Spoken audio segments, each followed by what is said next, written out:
అతిపెద్ద ఆధ్యాత్మిక సంగమం మహాకుంభమేళాకు దేశ విదేశాల నుంచి భారీ సంఖ్యలో జనం తరలి వస్తున్నారు. ఇప్పటికే కోట్లాది మంది భక్తులు త్రివేణి సంగమంలో పుణ్యస్నానాలు ఆచరించారు.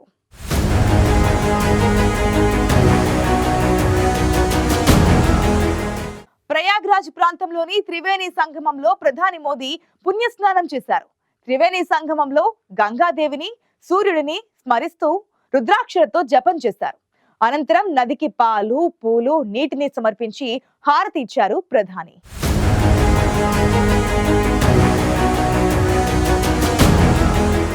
ఉత్తరప్రదేశ్లోని ప్రయాగ్రాజ్లో కొనసాగుతున్న మహాకుంభమేళాకు ఒక్కో రోజు లక్షల్లో జనం తరలివస్తున్నారు. మహాకుంభమేళాకు దేశ నలుమూలల నుంచే కాకుండా విదేశాల నుంచి కూడా భారీ సంఖ్యలో జనం తరలివస్తుండడం విశేషం. ఇప్పటికే కోట్ల మంది భక్తులు, సాధువులు పవిత్ర త్రివేణి సంగమంలో స్నానాలు ఆచరించారు. ప్రయాగ్రాజ్లోని త్రివేణి సంగమంలో పుణ్యస్నానం చేసేందుకు సాధారణ ప్రజల నుంచి ప్రముఖుల వరకు అందరూ ఆసక్తి చూపిస్తున్నారు. ఇప్పటికే ఎంతో మంది రాజకీయ ప్రముఖులు కుంభమేళాలో పుణ్యస్నానం చేశారు.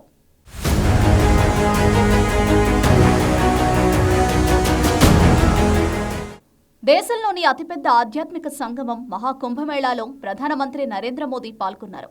ప్రయాగరాజ్ త్రివేణి సంగమంలో మోదీ పుణ్యస్నానం ఆచరించారు. కాషాయ రంగు వస్త్రాలు ధరించిన మోదీ మెడలో రుద్రాక్ష మాలను వేసుకున్నారు. త్రివేణి సంగమంలో గంగాదేవిని, సూర్యుడిని స్మరిస్తూ రుద్రాక్షలతో జపం చేశారు. అనంతరం నదికి పాలు, పూలు, నీటిని సమర్పించి మోదీ హారతిచ్చారు. ముందుగా ఢిల్లీ నుంచి ప్రయాగ్రాజ్కు ప్రత్యేక విమానంలో చేరుకున్న ప్రధాని మోదీ అరేల్ ఘాట్కు వెళ్లారు. అనంతరం అక్కడి నుంచి త్రివేణి సంగమం వద్దకు మోదీ బోటులో బయలుదేరారు. మోదీతో పాటు ఉత్తరప్రదేశ్ సీఎం యోగి ఆదిత్యనాథ్ బోటులో విహరించారు. త్రివేణి సంగమంలో పుణ్య స్నానం చేశారు. తద్వారా 144 ఏళ్లకు వచ్చే మహాకుంభమేళాలో పాల్గొన్న తొలి భారత ప్రధానిగా నరేంద్ర మోదీ నిలిచారు.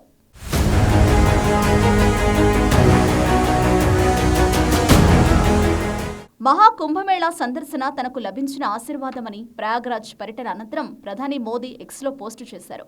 ప్రయాగ్రాజ్ త్రివేణి సంగమంలో స్నానం చేసిన క్షణం దైవిక అనుభూతిని కలిగించిందని మోదీ రాసుకొచ్చారు. సంగమంలో పాల్గొన్న కోట్లాది మంది మాదిరిగానే తాను భక్తి స్ఫూర్తితో పులకించిపోయారని వివరించారు. అందరికీ శాంతి, జ్ఞానం, మంచి ఆరోగ్యం, సామరస్యాన్ని గంగామాత అనుగ్రహించాలని మోదీ ఆకాంక్షించారు. భారతదేశ ఆధ్యాత్మిక, సాంస్కృతిక వారసత్వాన్ని సంరక్షించడానికి, తీర్థయాత్రలో మౌలిక సదుపాయాలు, సౌకర్యాలను మెరుగుపరచడానికి ప్రధాని మోదీ చర్యలు తీసుకుంటున్నారని అంతకుముందు ప్రధాని కార్యాలయం ప్రకటన విడుదల చేసింది.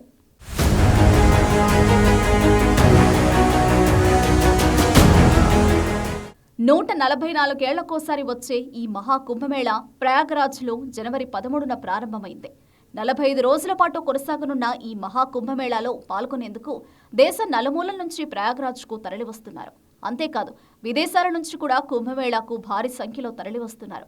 ఫిబ్రవరి 26 వరకు జరిగే ఈ వేడుకకు ఇప్పటి వరకు అనేక మంది ప్రముఖులు, సామాన్య పౌరులతో కలిపి 40 కోట్ల మంది పుణ్యస్నానాలు ఆచరించారు. ఇప్పటికీ ప్రపంచవ్యాప్తంగా పలు దేశాల నుంచి ప్రముఖులు, విదేశీయులు సైతం ఆధ్యాత్మిక వేడుక మహాకుంభమేళాలో పాల్గొన్నారు. కుంభమేళాకు హాజరై పుణ్యస్నానాలు ఆచరిస్తే దోషాలు తొలగిపోయి అంతా మంచి జరుగుతుందని భక్తులు విశ్వసిస్తారు.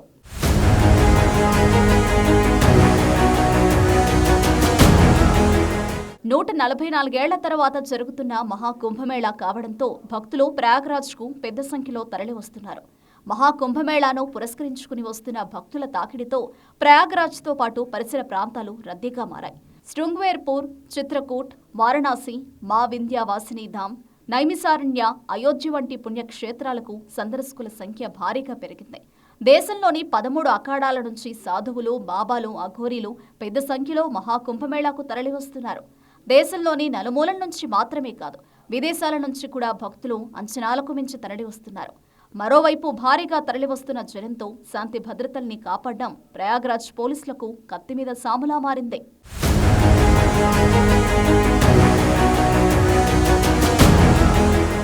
మహాకుంభమేళాకు హాజరై త్రివేణి సంగమంలో పుణ్యస్నానాలు ఆచరిస్తే దోషాలు తొలగిపోయి అంతా మంచే జరుగుతుందని భక్తులు విశ్వసిస్తారు. అందుకే 144 ఏళ్లకు ఒకసారి వచ్చే మహాకుంభమేళాకు జనం తండోపతండాలుగా తరలి వెళ్తున్నారు.